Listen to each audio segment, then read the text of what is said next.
yang mengucapkan tahniah setinggi-tingginya kepada kita atas kejayaan ASEAN. Ringkas dengan Presiden Xi Jinping yang mengucapkan tahniah setinggi-tingginya kepada kita atas kejayaan ASEAN hampir kesemuanya.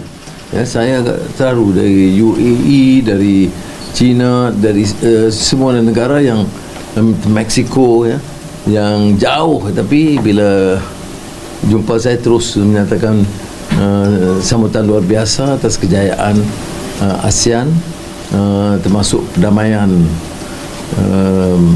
Kemboja dan Thailand, dan juga bagaimana kita dapat imbangi, ya, kuatan Amerika Syarikat, China dan negara-negara berkembang membangun yang lain.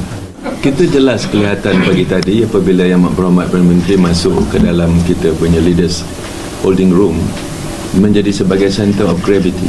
Semua datang mengerumuni Yang Berhormat Perdana Menteri, dan saya sendiri pun didatangi oleh ramai rakan-rakan sejawat dari Kuala juga. Jelas mereka amat kagum dengan keupayaan kita mengurus ASEAN dengan berjaya.